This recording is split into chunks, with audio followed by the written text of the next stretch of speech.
11वीं सदी, मलक्का जलड़मरु मध्य। ये वो समुद्री रास्ता है जो पूब और पश्चिम को जोड़ता है। दुनिया के व्यापार की धड़कन। सुबह का कोहरा अभी छंटा नहीं है। श्रीविजय साम्राज्य के कदारम बंदरगाह पर एक प्रहरी ऊंचे मचान से समुद्र को घूर रहा है। उसे कुछ धुंधला सा दिखाई देता है। पहले 1, फिर 10, फिर 50। वो अपनी आंखें मलता है। ये जहाज नहीं है, ये तो तैरता हुआ जंगल है।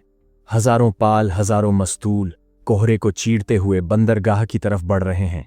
इन जहाज़ों पर लगे झंडे श्रीविजय के नहीं हैं, वे अरब के नहीं हैं, वे चीन के भी नहीं हैं।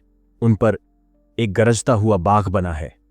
प्रहरी कांपते हुए खतरे का नगाड़ा बजाता है। ये व्यापारी नहीं हैं, ये हमलावर हैं। लेकिन ये कैसे हो सकता है? हमलावर इस समुद्र में? यहां तो श्रीविजय का एक छत्रराज है। और ये झंडा, ये तो चोल साम्राज्य का है। ये तो हिंदुस्तान के राजा हैं। हिंदुस्तान के राजा जमीन पर लड़ते हैं। हाथी, अश्व, किलों की लड़ाइयां। वे काला पानी पार नहीं करते, वे समुद्र को लांघ नहीं सकते। ये असंभव है। लेकिन ये असंभव आज सच हो गया था।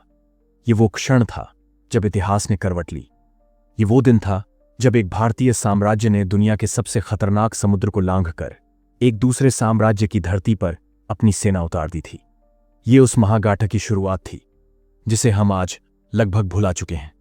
हम सब ने सिकंदर, चंगेज खान और नेपोलियन की कहानियां सुनी हैं। हमने ब्रिटिश रॉयल नेवी के किस्से सुने हैं जिसने दुनिया पर राज किया।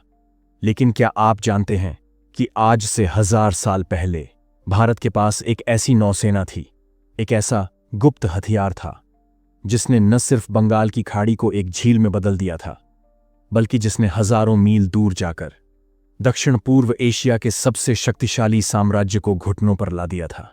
ये कहानी है चोल साम्राज्य की। ये कहानी है 2 महान सम्राटों की, एक जिसने इस हथियार को रचा और दूसरा जिसने इस हथियार को चलाया। ये कहानी है भारत के उस अजेय गुप्त हथियार की जिसने समुद्र पर राज किया। चोल नौसेना के उस सुनहरे पन्ने को पलटने से पहले हमें उस दुनिया को समझना होगा जिसमें इस हथियार का जन्म हुआ। नवीं सदी का दक्षिण भारत। ये वो भारत नहीं था जिसे हम आज जानते हैं। उत्तर में गुर्जर प्रतिहार और पाल वंश आपस में लड़ रहे थे। दक्कन पर राष्ट्रकूटों का दबदबा था। और दक्षिण भारत 3 महान शक्तियों के बीच बंटा हुआ था। कांची के पल्लव, मदुरई के पांड्य और चेर। और चोल उस समय लगभग गुमनामी के अंधेरे में थे। वे कभी संगम युग के महान राजा हुआ करते थे, लेकिन अब वे बस पल्लवों के सामंत बनकर रह गए थे। कावेरी नदी के किनारे उरैयूर नाम की एक छोटी सी जगह पर वे बस अपना वजूद बचाने की कोशिश कर रहे थे। वे एक भूली हुई शक्ति थे।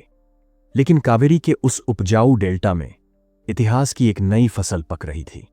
लगभग 848 ईस्वी में विजयालय चोल नाम के एक सामंत ने इस गुमनामी को तोड़ने का फैसला किया। उसने पल्लवों और पांड्यों की लड़ाई का फायदा उठाकर तंजावुर शहर पर कब्जा कर लिया। ये एक छोटी सी जीत थी, लेकिन ये उस महागाथा का पहला शब्द था। अगले 100 सालों तक विजयालय के वंशजों आदित्य प्रथम, परांतक प्रथम, सुंदर चोल ने अपनी जमीन का विस्तार किया। उन्होंने पांड्यों को हराया, पल्लवों को उखाड़ फेंका। चोल साम्राज्य अब दक्षिण भारत की एक विशाल ताकत बन चुका था। लेकिन उनके सामने 3 विशाल समस्याएं थीं। पहली समस्या, जमीन। उत्तर में राष्ट्रकूट जैसे विशाल साम्राज्य थे जो उन्हें आगे नहीं बढ़ने देते। दूसरी समस्या, दक्षिण। मदुरई के पांड्य बार बार विद्रोह करते थे और उन्हें हमेशा मदद मिलती थी समुद्र पार अनुराधापुर यानी श्रीलंका के राज्य से। और तीसरी सबसे विशाल समस्या, या कहें सबसे विशाल अवसर, समुद्र। चोल साम्राज्य कोरोमंडल तट पर बसा था। ये वो तट था जहां से हजारों सालों से दुनिया का व्यापार होता था। पश्चिम से अरब के व्यापारी मसाले, मोती और कपड़ा लेने आते थे। पूर्व में यह रास्ता चीन के सांग राजवंश तक जाता था। चोल राजाओं ने एक बात समझ ली थी, जमीन पर लड़ी जाने वाली लड़ाइयों की एक सीमा है। असली ताकत, असली दौलत जमीन पर नहीं, पानी पर थी। जो इस समुद्री रास्ते को नियंत्रित करेगा, जो इस समुद्री रेशम मार्ग पर कब्जा करेगा, वही हिंदुस्तान का असली सम्राट बनेगा। लेकिन इस रास्ते को नियंत्रित करने के लिए आपको सिर्फ पत्तन नहीं चाहिए, आपको चाहिए जहाज। ऐसे जहाज जो सिर्फ व्यापार न करें बल्कि युद्ध कर सकें। चोलों को एक गुप्त हथियार की आवश्यकता थी, एक ऐसी शक्ति जो न सिर्फ उनके दुश्मनों को उनकी जमीन पर रोके बल्कि समुद्र पार जाकर दुश्मन को खत्म कर सके। उन्हें एक नौसेना की आवश्यकता थी, और इस अकल्पनीय सपने को हकीकत में बदलने के लिए चोल वंश के क्षितिज पर एक ऐसे सूरज का उदय होने वाला था जिसने भारत के इतिहास को हमेशा के लिए बदल दिया। साल 985 ईस्वी। चोल सिंहासन पर एक नया सम्राट बैठता है। उसका नाम है अरुलमोझीवर्मन। दुनिया उसे आज राजराजा चोल प्रथम के नाम से जानती है।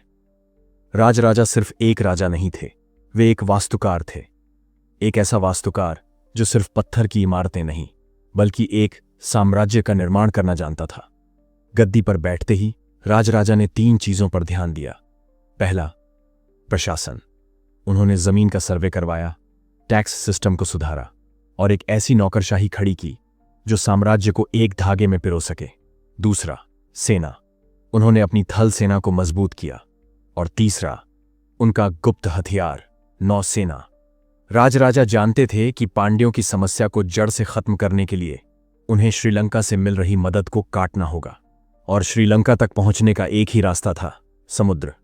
लेकिन उस जमाने में नौसेना बनाना कोई बच्चों का खेल नहीं था। ये आज की तरह नहीं था कि आपने जहाजों का आर्डर दिया और वो बनकर आ गए। आपको पत्तन चाहिए, आपको काष्ठ चाहिए, ऐसी काष्ठ जो खारे पानी में गले नहीं। आपको हजारों जहाज बनाने वाले कारीगर चाहिए, और सबसे महत्वपूर्ण, आपको नाविक चाहिए। ऐसे लोग जो न सिर्फ तट के किनारे मछली पकड़ना जानते हों बल्कि जो मॉनसून की हवाओं को पढ़ सकें, जो तारों को देखकर खुले अथाह समुद्र में रास्ता खोज सकें। राजराजा ने ये सब किया। उन्होंने नागपट्टिनम, कावेरीपट्टिनम जैसे पत्तनों को विशाल नौसैनिक ठिकानों में बदल दिया। उन्होंने कलम नाम के विशाल जहाज़ों का निर्माण शुरू करवाया। ये जहाज़ इतने विशाल होते थे कि सैकड़ों सैनिकों और अश्वों को ले जा सकते थे, और उन्होंने अपने तटीय मछुआरा समुदायों को एक पेशेवर नौसेना में बदल दिया। लेकिन राजराजा की असली प्रतिभा रणनीति में थी। उनकी नौसेना का पहला प्रमुख इम्तिहान जमीन पर नहीं बल्कि पानी पर हुआ। साल 990 के आसपास उन्होंने कंडालूर सलाई पर हमला किया। ये चेर राजा का एक महत्वपूर्ण पत्तन और सैन्य ठिकाना था। चोल अभिलेख कहते हैं, कंडालूर सलाई कलम अरु था, यानी कंडालूर सलाई के जहाज़ों को नष्ट कर दिया। ये एक नौसैनिक हमला था। राजराजा ने चेर राजा की नौसैनिक शक्ति को उसके अपने पत्तन में घुसकर खत्म कर दिया। ये एक संदेश था, चोल अब सिर्फ जमीन के राजा नहीं रहे। और फिर आया वो कदम जिसने चोलों को एक क्षेत्रीय शक्ति से अंतर्राष्ट्रीय शक्ति बना दिया। साल 993 ईस्वी। श्रीलंका के राजा महिंदा पंचम पांड्यों की मदद करने में व्यस्त थे। उन्हें लगा समुद्र उन्हें चोलों से बचा लेगा। राजराजा ने अपनी नई नवेली नौसेना को समुद्र पार करने का आदेश दिया। चोल जहाज़ों का विशाल बेड़ा पाक झलर मरुमध्य को पार करके श्रीलंका के तट से जा टकराया। ये एक महासमुद्री हमला था। पहली बार एक भारतीय राजा अपनी पूरी सेना को जहाज़ों पर लादकर एक दूसरे देश पर हमला कर रहा था। श्रीलंका की सेना के पास इसका कोई जवाब नहीं था। चोल सेना ने श्रीलंका की राजधानी अनुराधापुर को जलाकर राख कर दिया। राजा महिंदा को दक्षिण की ओर भागना हुआ। राजराजा ने उत्तरी श्रीलंका पर कब्जा कर लिया। उन्होंने इसे मुम्मिडी चोल मंडलम नाम का एक चोल प्रांत घोषित किया। ये जीत सिर्फ एक जमीन के टुकड़े की जीत नहीं थी। इस जीत ने चोलों को 3 चीजें दी। 1, पांड्यों की जीवन रेखा कट गई। 2, श्रीलंका के बेशकीमती मोती के व्यापार पर चोलों का कब्जा हो गया। 3, और सबसे मुख्य बात, चोल नौसेना लड़ाई में जांची जा चुकी थी। राजराजा का गुप्त हथियार अब तैयार था। उन्होंने इस ताकत का इस्तेमाल करके मालदीव के द्वीपों को भी जीत लिया। अब अरब सागर से आने वाले व्यापार पर भी चोलों का नियंत्रण हो गया। राजराजा चोल ने अपने जीवन काल में चोल साम्राज्य को इतना शक्तिशाली और अमीर बना दिया था कि उन्होंने उस दौलत से एक ऐसा अजूबा खड़ा किया जो आज भी दुनिया को हैरान करता है, तंजावुर का बृहदीश्वर मंदिर। ये मंदिर सिर्फ एक पूजा स्थल नहीं था, ये राजराजा की ताकत का, उनकी दौलत का और उनकी इंजीनियरिंग प्रतिभा का दुनिया के लिए एक खुला ऐलान था। लेकिन राजराजा की कहानी इस महागाथा का सिर्फ पहला अध्याय थी। उन्होंने तो सिर्फ हथियार को रचा था। असली तूफान तो अभी आने वाला था। असली तूफान उनका बेटा लाने वाला था। साल 1014 ईस्वी, राजराजा चोल की मृत्यु के बाद उनका बेटा राजेंद्र चोल प्रथम गद्दी पर बैठता है। अगर राजराजा वास्तुकार थे तो राजेंद्र विजेता थे। उन्हें विरासत में मिली थी हिंदुस्तान की सबसे अमीर सल्तनत, सबसे पेशेवर थल सेना और एक अजेय नौसेना। राजेंद्र चोल अपने पिता से भी 10 कदम आगे की सोच रखते थे। उनकी महत्वाकांक्षा की कोई सीमा नहीं थी। पहले कुछ सालों में उन्होंने अपने पिता के अधूरे काम को पूरा किया। उन्होंने अपनी नौसेना का इस्तेमाल करके पूरे श्रीलंका को जीत लिया। राजा महिंदा पंचम को बंदी बनाकर चोल देश भेज दिया गया। लेकिन राजेंद्र के लिए यह सब बहुत छोटा था। उनकी नजरें हिंदुस्तान पर थीं। उन्होंने एक विशाल सेना तैयार की और उत्तर की ओर कूच कर दिया। यह भारतीय इतिहास का एक अविश्वसनीय अध्याय है। राजेंद्र चोल की सेना ने कलिंग को रौंदा, वेमुलवाड़ा को जीता और बंगाल के पाल राजा महिपाल को हराया। उनकी सेना गंगा नदी तक पहुंच गई। ये एक प्रतीकात्मक जीत थी। दक्षिण के एक राजा ने उत्तर के सम्राटों को हराकर पवित्र गंगा नदी तक अपना झंडा फहरा दिया था। राजेंद्र चोल ने खुद को गंगईकोंड चोल की उपाधि दी, यानी गंगा को जीतने वाला चोल। उन्होंने इस जीत की खुशी में एक नई राजधानी बसाई, गंगईकोंड चोलपुरम, और अपने सैनिकों को कावेरी तक गंगा जल लाने का आदेश दिया। अब सोचिए, एक सम्राट जिसने जमीन पर गंगा नदी तक अपना परचम लहरा दिया हो, एक सम्राट जिसके पास श्रीलंका और मालदीव जैसे द्वीप हों, वो और क्या चाहेगा? ज्यादातर राजा यहीं रुक जाते, लेकिन राजेंद्र चोल ज्यादातर राजाओं जैसे नहीं थे। जब उनकी सेनाएं गंगा के मैदानों में थीं, तब राजेंद्र चोल के जासूस और दूत समुद्र पार चीन के सांग राजवंश के दरबार में थे। राजेंद्र की असली नजर जमीन पर नहीं, पानी पर थी। उनका निशाना था दुनिया का सबसे अमीर व्यापारिक मार्ग। उस दौर के वैश्विक व्यापार को समझिए। चीन दुनिया का सबसे बड़ा उत्पादक था। भारत मसालों, मोतियों और कपड़ों का केंद्र था। अरब इन चीजों को यूरोप तक पहुंचाते थे, और इस पूरे व्यापार का प्रवेश द्वार, इसका सबसे अहम रास्ता सिर्फ एक था, मलक्का जलडमरू मध्य। जो भी इस संकरे समुद्री रास्ते को नियंत्रित करता, वो इस पूरे व्यापार पर टैक्स वसूलता। और 11वीं सदी में इस रास्ते पर एक छत्र राज्य था, श्रीविजय साम्राज्य का। श्रीविजय आज के इंडोनेशिया और मलेशिया में फैला एक विशाल और बेहद अमीर समुद्री साम्राज्य था। उनकी राजधानी पालेमबांग दुनिया के सबसे अमीर शहरों में से एक थी। अब यहां खेल उलझ जाता है। चोल साम्राज्य और श्रीविजय साम्राज्य दुश्मन नहीं थे, कम से कम कागज पर तो नहीं। दोनों ही हिंदू बौद्ध संस्कृतियों को मानते थे। श्रीविजय के राजाओं ने तो चोलों के पत्तन नागपट्टिनम में एक बौद्ध विहार बनाने के लिए दान भी दिया था, जिसे राजराजा चोल ने मंजूरी दी थी। चोलों के चीन के सांग राजवंश से सीधे व्यापारिक संबंध थे। तो फिर लड़ाई क्यों हुई? इतिहासकार इसके 3 मुख्य कारण बताते हैं। कारण 1, व्यापारिक एकाधिकार। श्रीविजय चोलों और चीन के बीच के सीधे व्यापार में अड़ंगा डाल रहा था। वो चाहता था कि सारा व्यापार उसके जरिए हो, ताकि वो हर जहाज से भारी टैक्स वसूल सके। वो चोल व्यापारियों के जहाजों को लूट रहे थे या उन्हें परेशान कर रहे थे। कारण 2, कूटनीतिक साजिश। कहा जाता है कि कंबोडिया के खमेर साम्राज्य ने, जो श्रीविजय का दुश्मन था, राजेंद्र चोल से मदद मांगी। कारण 3, शुद्ध महत्वाकांक्षा। राजेंद्र चोल ने गंगा को जीत लिया था। अब वो खुद को चक्रवर्ती सम्राट मानते थे, और एक चक्रवर्ती सम्राट अपने व्यापारियों को किसी और के हाथों लुटते हुए कैसे देख सकता था? श्रीविजय के राजा संग्राम विजय तुंगवर्मन अपनी नौसैनिक शक्ति के घमंड में थे। उन्हें लगता था 1500 मील विस्तृत, तूफानों से भरा बंगाल की खाड़ी का समुद्र उनकी सबसे मुख्य ढाल है। कौन सा भारतीय राजा इस महासमुद्र को पार करने की हिम्मत करेगा? 1025 ईस्वी, राजेंद्र चोल ने अपने गुप्त हथियार को बाहर निकालने का आदेश दिया। नागपट्टिनम, कावेरीपट्टिनम और विशाखापत्तनम के पत्तनों पर महीनों तक तैयारियां चलती रहीं। ये कोई छोटी मोटी लड़ाई नहीं थी। ये इतिहास का सबसे विशाल जलथल हमला होने वाला था। 1025 में चोल बेड़ा समुद्र में उतरा।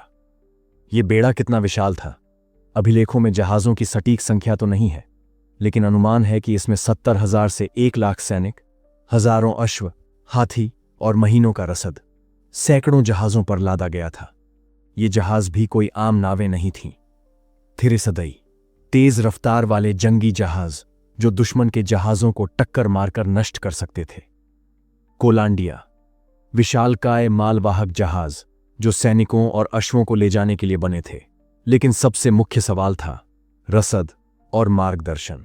1000 साल पहले बिना कंपास के ये बेड़ा 1500 मील का खुला समुद्र कैसे पार करने वाला था। चोल नाविक मॉनसून की हवाओं के उस्ताद थे। वे जानते थे कि साल के किस समय हवा उन्हें पूर्व की ओर ले जाएगी। वे रात में तारों को पढ़कर और दिन में सूरज की दिशा देखकर रास्ता तय करते थे। ये बेड़ा एक ही बार में नहीं गया, ये एक रणनीतिक चाल थी। वे पहले अंडमान और निकोबार द्वीपों पर रुके, जिसे चोलों ने पहले ही एक नेवल बेस बना लिया था। वहां से उन्होंने अंतिम छलांग लगाई। श्रीविजय का साम्राज्य बेखबर था। राजेंद्र चोल ने एक शानदार सैन्य चाल चली। उन्होंने श्रीविजय की राजधानी पालेमबांग पर सीधा हमला नहीं किया, जहां दुश्मन की सबसे तगड़ी सुरक्षा थी। उन्होंने अपने बेड़े को 2 हिस्सों में बांटा। पहला और सबसे तेज हमला कदारम पर हुआ।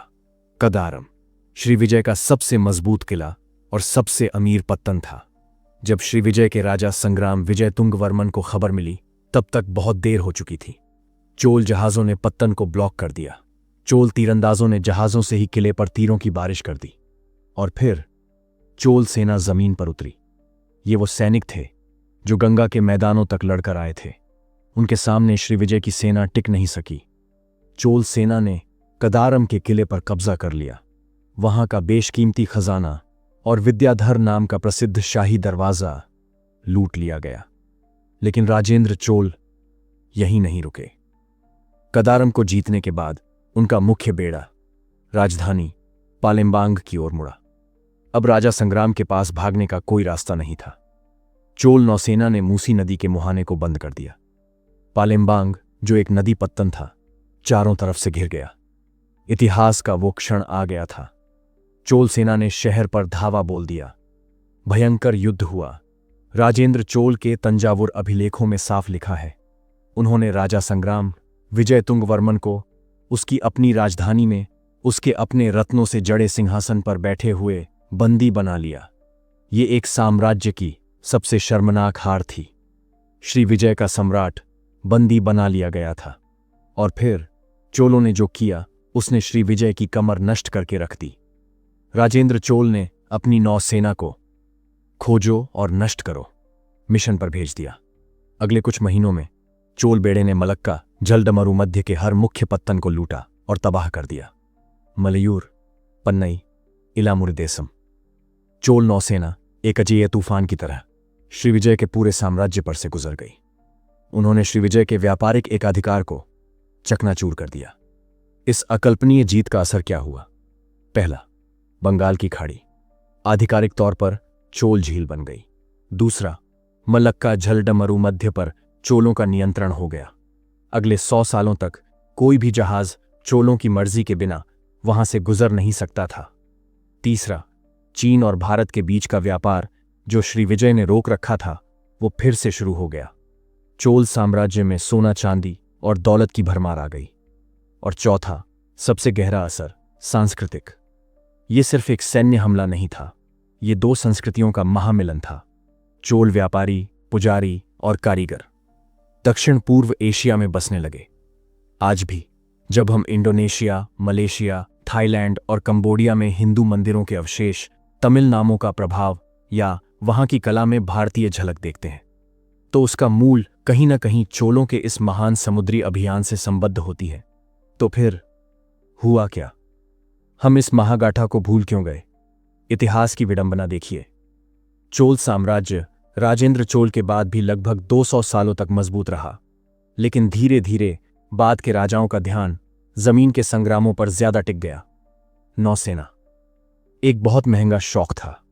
उसे संभाल कर रखना, उसका रखरखाव करना बहुत खर्चीला था। जैसे जैसे साम्राज्य की जमीनी पकड़ कमजोर हुई, उनका समुद्री नियंत्रण भी ढीला होती गई। श्री विजय ने भी खुद को फिर से संगठित कर लिया। 13वीं सदी आते आते पांड्यों ने फिर से विद्रोह किया और चोल साम्राज्य का सूरज हमेशा के लिए अस्त हो गया। जब चोल गिरे तो उनकी नौसेना भी बिखर गई, और फिर सदियों बाद जब उत्तर से सल्तनतें और मुगल आए तो भारत का ध्यान पूरी तरह से जमीन पर केंद्रित हो गया। काला पानी पार करना एक अपशकुन माना जाने लगा। जब तक यूरोप की नौसेनाएं हमारे तटों पर पहुंचीं, तब तक हम अपनी महान समुद्री विरासत को पूरी तरह भुला चुके थे। हमें यह याद ही नहीं रहा कि हम भी कभी समुद्र के स्वामी थे। ब्रिटिश इतिहासकारों ने हमें पढ़ाया कि भारत हमेशा से एक जमीनी ताकत रहा है, और समुद्र पर राज करना तो उन्होंने ही हमें सिखाया, और हमने इस झूठ को सच मान लिया। इतिहास के पन्नों में हर साम्राज्य अपनी एक निशानी छोड़ जाता है। मिस्र ने पिरामिड प्रदान किए, रोम ने अपने मार्ग और कानून प्रदान किए। चोलों ने क्या प्रदान किया?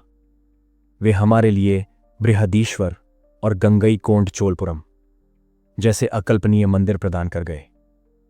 वे हमारे लिए नटराज की वो कांस्य प्रतिमाएं प्रदान कर गए, जो आज भी दुनिया के हर म्यूजियम की शान है। लेकिन उनकी महानतम विरासत पत्थर या कांसे में नहीं, बल्कि पानी पर लिखी है। वो विरासत है सोच की, साहस की। चोलों ने हमें सिखाया कि भारत की सीमाएं सिर्फ हिमालय या हिंद महासागर के तट तक सीमित नहीं हैं। उन्होंने हमें सिखाया कि समुद्र एक दीवार नहीं, बल्कि एक राजमार्ग है। राजराजा चोल और राजेंद्र चोल सिर्फ सम्राट नहीं थे, वे दूरदर्शी थे। उन्होंने वो देखा जो उनसे पहले किसी भारतीय राजा ने नहीं देखा था, कि भारत का असली भाग्य उसकी जमीन से नहीं, उसके समुद्र से संबद्ध है। आज 21वीं सदी में जब दुनिया एक बार फिर हिंद प्रशांत क्षेत्र और समुद्री व्यापार मार्गों की बात कर रही है, तब 1000 साल पुराने चोलों के उस गुप्त हथियार की कहानी पहले से कहीं ज्यादा अहम हो गई है। चोलों की वो अजेय नौसेना आज भले ही इतिहास के पन्नों में खो गई हो, लेकिन उनकी वो अदम्य इच्छा शक्ति, वो अकल्पनीय साहस आज भी हर भारतीय की रगों में मौजूद है। आपको भारत के इतिहास के इस पन्ने की कौन सी बात सबसे हैरान करने वाली लगी? क्या वो राजराजा चोल का विजन था जिसने इस गुप्त हथियार को बनाया, या वो राजेंद्र चोल का अकल्पनीय साहस था जिसने इस हथियार से दुनिया का नक्शा बदल दिया? हमें कमेंट्स में जरूर बताएं, और ऐसे ही अनकहे रहस्यों को जानने के लिए इतिहास के पन्ने को सब्सक्राइब करना ना भूलें।